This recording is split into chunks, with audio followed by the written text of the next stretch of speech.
I am so excited to grow my vegetable garden this year. Are you guys so excited? Guess what?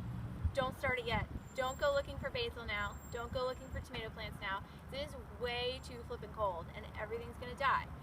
But I'm gonna tell you 3 things you can do right now, this weekend, even in the cold, to get ready to have the most amazing, crazy, abundant vegetable garden you've ever grown. I'm Valerie Knowles from Knowles Produce. I am the winner of the 2015 Young Garden Center Retailer of the Year.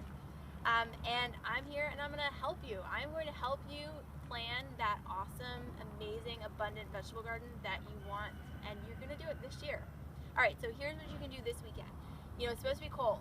It is cold. I'm in a sweatshirt. I should not be in a sweatshirt this time of year, but I am. But here's what you can do this weekend to get ready. Do not go buy basil. Do not. It hates this weather. Do not go buy peppers, eggplant, tomatoes, cucumbers, squash. They're not going to do well. They're not going to grow. They're probably going to die tomorrow night. So don't do it. That's why we don't have it. When people come and call and they're looking for basil plants and we say we're sorry we don't have them, we say because this is not good weather for them. Wait. The best time to plant those things are end of April, beginning of May, and that's when we will have the most available. Alright, so here's what you can do right now, what you can do this weekend. Number 1, you got 3 things to do. Number 1, pick the right spot in your yard for your vegetable garden. It needs to be someplace sunny, so watch out your window and see what area gets the most sun. It needs to be relatively flat, and it needs to be near a hose spigot. Okay, that's it. So flat, relatively flat, sunny, near a hose spigot. That's number 1. Number 2, get a shovel, a sharp shovel, the flat edge ones work the best, and cut out the edge of where you want it to be. And at that point decide, do you want to make it a raised bed or do you want to just go directly in the ground? Directly in the ground is fine. There's nothing wrong with that, and then you don't have to deal with any lumber. But if you decide a raised bed is what you want, you can use 4x4 timbers and just make your edge. But you don't even have to do that this weekend. Just get your shovel and cut out your edge. From there, use your shovel and skim off that top layer of grass, of sod, or of weeds, whatever's there. Skim it off. It's going to rain tomorrow, which is Saturday. It's going to rain tomorrow. So if you do it after a rain, when the ground is kind of wet, it's easier to work with. So skim off that top layer. When you do that, pay attention to what's underneath. Is it nasty red clay, or is it black, fairly decent soil? So that's number 2. Number 3 is, I got notes for this one because it involves math. Number 3 is to get your soil amendment set up for your area. So get out your tape measure and measure the square footage of the area that you've cut off. So you're going to do length times width in feet, and that gives you square footage of the area. If you skimmed it off and you see kind of nasty looking red clay, which is what we have mostly here, here's your formula of what you need to get. You need to get 1 bag of Espoma garden soil, which is this guy right here.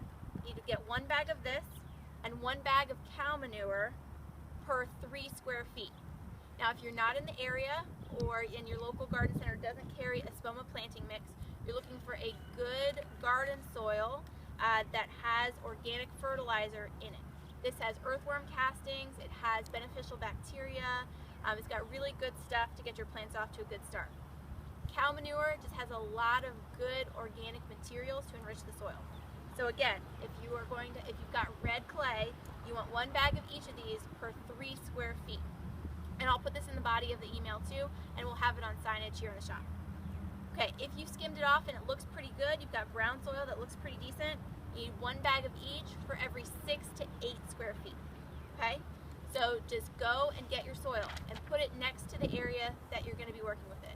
And that's it. That's all you got to do. And if you do that, you will be on schedule, you're not behind, and you will be ready for the next opportunity that we get some decent weather to get your area ready.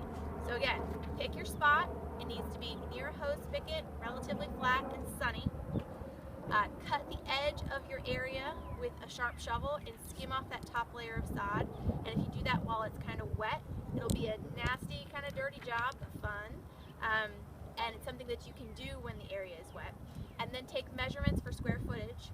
And 3, go ahead and buy your soil amendments. Again, those ratios are, if you have red clay, you need 1 bag of planting mix or garden soil and 1 bag of cow manure for every 3 square feet. If you have pretty decent soil, you need 1 bag of each of those for every 6 to 8 square feet. And that's it. So I'm going to help you with this. You're going to do this. You're going to have a good garden this year. If you want some more resources like this, I've got a gardening for beginners class that is running Monday. What's Monday? The 11th, I think. It's Monday, and then the following Monday, it's a 2-part series from 6:30 to 7:30. It's a paid class where I'll be there and I'll be walking you through, what's an annual, what's a perennial, when do I plant stuff, when do I trim, when do I feed, all those things. I'll answer all of those basic questions. So again, that's Monday. We still have a few spots left, so register for that. I'll see you soon, and good luck. You can do this. Talk to you later. Bye, guys.